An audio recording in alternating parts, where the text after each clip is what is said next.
कर्म बड़ा या भाग्य? यह प्रश्न प्राचीन काल से उलझन बना हुआ है। संसार में कर्म को मानने वाले व्यक्ति कहते हैं कि भाग्य कुछ नहीं होता है। कुछ भाग्यवादी व्यक्ति कहते हैं कि भाग्य में जो लिखा है वह निश्चित ही है। मनुष्य कर्म और भाग्य इन दोनों बिंदुओं को अलग अलग दृष्टिकोण से देखते हैं। कर्म और भाग्य का सत्य एवं सटीक उत्तर श्रीमद् भागवत गीता में स्पष्ट किया गया है, जिससे आज हम आपको परिचित कराएंगे। ज्ञान वृद्धि हेतु वीडियो को अंत तक जरूर देखें। चैनल को सब्सक्राइब अवश्य करें। भाग्य व कर्म को स्पष्टता से समझने के लिए पुराणों में एक कथा का उल्लेख मिलता है। वह कथा इस प्रकार है। प्राचीन काल में एक संत हुआ करते थे। उनका नाम ज्ञानेश्वर था। इनके दो शिष्य थे, कर्मेश्वर और भाग्येश्वर। एक दिन कर्मेश्वर और भाग्येश्वर में बीच बहुत बड़ी बहस हो गई कि कर्म बड़ा है या भाग्य। कर्मेश्वर कर्म को बड़ा मानता था, परंतु भाग्येश्वर भाग्य को बड़ा मानता था। इन दोनों में बहस इतनी बढ़ गई कि उन्हें जाकर अपने गुरु ज्ञानेश्वर से उसका उत्तर मांगना पड़ा। उनके गुरु ज्ञानेश्वर ने उनसे कहा कि मैं तुम्हें उसका उत्तर अवश्य दूंगा। प्रातःकाल तुम दोनों मुझे मेरी कुटिया के आगे मिलना। ऐसा कहकर ज्ञानेश्वर ध्यान लगाने चले गए। अगले दिन कर्मेश्वर और भाग्येश्वर गुरु जी की कुटिया के आगे खड़े हो गए। जब उनके गुरु जी अपनी कुटिया से बाहर आए, तब उन्होंने अपने शिष्यों को एक बहुत गहरे अंधेरे काली कुटिया में बंद कर दिया। उस कुटिया में रोशनी की कोई भी किरण नहीं थी। कुछ समय बीतने के पश्चात कर्मेश्वर और भाग्येश्वर को भूख प्यास लगने लगी। भाग्येश्वर ने सोचा, जो मेरे प्रारब्ध यानी जो मेरे भाग्य में लिखा है वह निश्चित है, उससे मैं परिवर्तित नहीं कर सकता। इससे अच्छा मैं श्री कृष्ण का जाप करता हूँ। ऐसा सोचकर भाग्येश्वर ने श्री कृष्ण का नाम लेना आरंभ कर दिया, परंतु कर्मेश्वर को यह कदापि स्वीकार नहीं था। उसने सोचा, मुझे कर्म करना पड़ेगा, अन्यथा मैं भूखा मर जाऊंगा। वो खड़े होकर उस अंधेरी कुटिया में खाने पीने की वस्तु खोजने लगा। कभी उसका सिर किसी वस्तु से टकराता जाता था, कभी उसके पैर में चोट लग जाती थी, परंतु वह नहीं तो थका और न ही उसने हार मानी।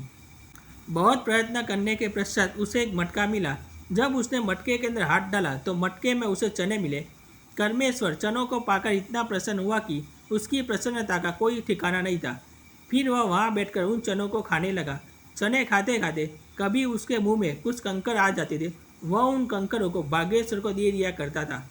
अगली सुबह जब उनके गुरुजी ज्ञानेश्वर ने कुटिया का द्वार खोला तो देखा कि कर्मेश्वर का पेट तो भरा हुआ था, परंतु भाग्येश्वर भूखा था।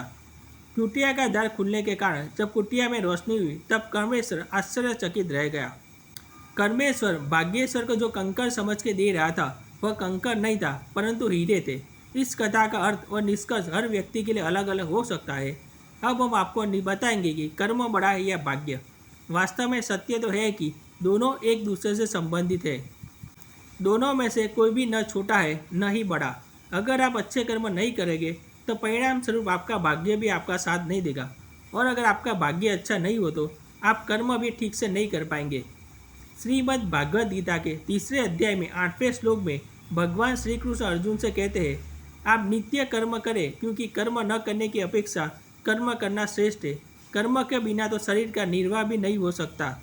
इस कथा के अनुसार कर्मेश्वर हो या भाग्येश्वर, दोनों को ही कर्म करना पड़ा।